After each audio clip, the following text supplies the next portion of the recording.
Hello ice வணக்கம். இன்னொரு காணொளி ஊடாக நான் உங்களை சந்திக்கிறேன்.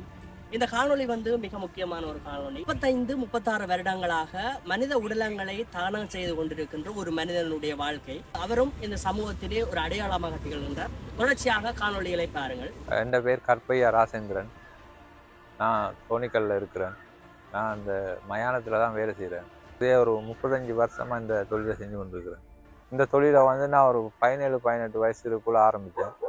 என்னத்துக்காகண்டா எங்களை வீட்டு கஷ்டத்து நிலைமை. எங்களை வயசு எங்களை அம்மா எனக்கு சின்ன வயசுலேயே அம்மா அப்பா செத்து போயிட்டாங்க. எங்களோட அண்ணன் பிள்ளைகளை வளர்க்குறதுக்காக படிப்பை விட்டுட்டு இந்த தொழிலுக்கு வந்தேன்.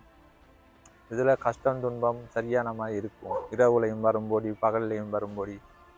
அடுத்தது வன்னி அடிப்பாட்டு நேரம் ஒரு 2002 நினைக்கிறேன். அந்த நேரம் வன்னி அடிப்பாட்டு நேரம் கூடுதலான பொடிகள் வரும். ஒரு நாளைக்கு 5-6 வரும். சரியான இன்னல்களுக்கு மத்தியில் தான் இதை செஞ்சு கொண்டிருக்கிறோம். இரவு பகல் பார்க்காம கஷ்ட துன்பம் பார்க்காம நான் இந்த வேலையை செஞ்சு கொடுக்கணும். இது கன இடத்துகளிலும் வேலை கூப்பிடுவாங்க. தச்சினாங்குளம், தோணிகள், கந்தபுரம், நெலுக்குளம், இப்படி மயானங்கள்லாம் கூப்பிடுவாங்க. சில ஆக்கள் எங்களை மதித்து நடப்பாங்க, சில ஆக்கள் எங்களை மதிக்காமல் நடப்பாங்க. இந்த வாரம் போயிட்டு வாரன்ட்டு போய்கொண்டே இருப்பாங்க. எங்களுக்கு ஒழுங்கான இதுகளை செய்ய மாட்டாங்க. சில நேரம் சாப்பாடு வாங்கி தர மாட்டாங்க. நாங்கள் பார்த்து கொண்டு இருப்போம். அவங்க பிங் பண்ணி போட்டு அவங்க ஜாலி பண்ணி போட்டு இருப்பாங்க. சில ஆக்கள் எங்களை காசுகளையும் வாங்கி எங்களை சொல்லுவாங்க, அவங்க கூடுதலாக வாங்கிட்டணும், குறைச்சிட்டு வாங்கிக்கலாம் அப்படின்னு சொல்லி கொண்டு இருப்பாங்க. நாங்கள் இதுக்கெல்லாம் கணக்கெடுத்து ஏதோ கஷ்டம் பார்க்காம செஞ்சு கொண்டு போகிறோம். இந்த தொழிலை செஞ்சு கொண்டு இருக்கிற நேரம் சில ஆக்கள் குடிச்சிட்டு வருவாங்க. எங்களை குடிச்சிட்டு தேவையில்லாமல் காய்ப்பாங்க. அது அப்படி எரிக்கணும் இப்படி எரிக்கணும்னு காய்ப்பாங்க. சில ஆக்கள் சொல்லுவாங்க, உனக்கு தெரியுமா இந்த வேலை இது செய்ய 10-15 பொடி எரிச்சவங்க மாதிரி எல்லாம் காய்ப்பாங்க.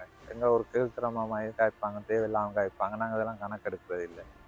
பாண்டியன்னா ஒரு சும்மா தேவையில்லாத ஆக்கள் மாதிரி காய்ப்பாங்க. நாங்கள் அதெல்லாம் யோசிக்கிறது இல்லை. உருளைக்குள்ளே பேய் பிசாசு இருக்குன்றாங்க, ஆனால் இது கண்டதில்லை. பேய் பிசாசுன்றது நான் கனவுலையும் கண்டதில்லை, ஒன்றும் கண்டதில்லை. பேய் பிசாசுன்றது உயிரோடு இருக்க மனுஷன் தான் பேய் பிசாசு. செத்தவன் பேய் பிசாசு இல்லை. அவன் தான் மற்றவன்ட காசுக்கு ஆசைப்படுவான், பொம்பளைக்கு ஆசைப்படுவான், நகைப்பணங்களுக்கு ஆசைப்படுவான். உயிரோடு இருக்கவன் தான் பேய் பிசாசு, செத்தவன் பேய் பிசாசு இல்லை. அவன் செத்தவங்க எல்லாம் தெய்வம் தான். நான் பேய் பிசாசு கண்டதில்லை.